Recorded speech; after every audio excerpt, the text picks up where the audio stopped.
দুর্গাপুরের রোমহর্ষক ঘটনা, স্ত্রীকে খুন করে নিজেই থানায় আত্মসমর্পণ স্বামীর। ঘটনাটি ঘটেছে দুর্গাপুরের ধোবিঘাট এলাকায়। পেশায় গৃহশিক্ষক দুর্গা দাস কর শুক্রবার সন্ধ্যায় নিজের স্ত্রী মুকুল করকে খুন করে। এরপর রক্তমাখা হাতে নিজেই থানায় গিয়ে আত্মসমর্পণ করেন তিনি। স্থানীয়দের দাবি, হয় ফটো ফ্রেম দিয়ে নয়তো ধারালো অস্ত্র দিয়ে খুন করা হয়েছে ওই মহিলাকে। খবর পেয়ে পুলিশ ঘটনাস্থলে পৌঁছে দেহ উদ্ধার করে পাঠিয়েছে দুর্গাপুর মহকুমা হাসপাতালে। কেন এই নৃশংস খুন তা জানতে শুরু হয়েছে পুলিশের তদন্ত। চাঞ্চল্য ছড়িয়েছে দুর্গাপুর জুড়ে। Bureau report, any express 24। এলাম, শুনলাম মার্ডার হয়েছে বলছে তোদের পাড়াতে মার্ডার হয়েছে। এলাম কোথায় মার্ডার হয়েছে তো যাই না। তারপরে বলছে লটারি বিক্রি করে কাজলদার বাড়ির পাশে এই লোকটা তো এরকম কোনোদিন এরকম শুনিনি কোনোদিন রিপোর্ট। এ তো মানে এমনি তো দেখতাম কোনো ঝুটঝামেলা কিছু ছিল না। এই এখনই আমি কাছ থেকে আসছি, এসে শুনছি তারপরে এত পুলিশ গাড়ি ছিল, আরও নাকি পুলিশ ছিল।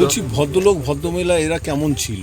এদেরকে কোনোদিন খারাপ কিছু দেখিনি, ঠিক আছে। এমনি তো দেখতাম কাকিমা সকালবেলায় ফুল টুল তুলতো, ঠিক আছে, এমনি কথাবার্তা বলতো মায়ের সাথে। কি লোকটা অতটা কথা বলতো না, মানে কাকুটা অতটা না। ছেলেটাও পড়াশোনা করে, ও পড়াশোনা পড়ায়, এমনি লোকটাও পড়ায়, কাকুও পড়ায়। কিন্তু ওরম লোকটার সাথে কোনো কাকিমার সাথে যেমন মাঝে সকাল টাকালে আমরা কাজে টাজে বেরোতাম, এমনি দেখা ওটা ফুল টুল তুলতো।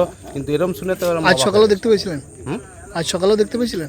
আজকে সকালবেলায় না, আজকে সকালবেলা দেখিনি। আমি তো সকালে যখন দেখি তো দেখি। কি শুনলেন এসে পরে? কি শুনলেন এসে পরে বলছে তো এরকম মার্ডার হয়ে গেছে, খুন হয়ে গেছে নাকি বলছে। এ তো শুনে তো অবাক, কারণ এরম হয়নি। কার হয়েছে বলে কি জানতে পারলেন? হ্যাঁ, কার হয়েছে? কার ওই কাকিমার। কে মেরেছে বলে জানতে পারলেন? বলছে কাকু মেরেছে নাকি, বলছে থানায় গিয়ে নাকি স্যালেন্ডার করেছে। এই তো শুনছি, এই তো বলছি। এটাই তো। আপনার নাম? আমার নাম বাবু মজুমদার। এই তো পাশেই থাকি, এই তো আসছি এখন কাছ থেকে। এসে আপনারা এসে এমনি ঘটনা কি শুনতে পেলেন? কি শুনলেন? মানুষ কেমন ছিল? মানুষ হিসেবে তো যে মোটামুটি ঠিকই ছিল, কারোর সাথে কোনো ঝুটঝামেলা নেই, কিছু নেই। কিন্তু কারোর সাথে মেলামেশাও নেই। তো আমি দোকানে ছিলাম, দোকান থেকে এসে এমনি খবর বললো, আমার মিসেস বললো যে এমনি এই হয়েছে, তো তুমি তাড়াতাড়ি আসো।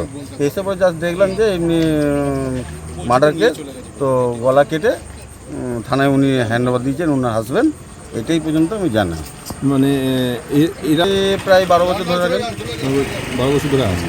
কোনোদিন এমনি কোন বলতে এর আগে ওনার ছেলেকে মারতে গেছিল, ঠিক আছে। সে মারতে গিয়ে তারপর পার্টি পেশে সব এসে তো যা মোটামুটি করে দিয়েছিল। এই পর্যন্ত এমনি কোনো আর কিছু হয়নি।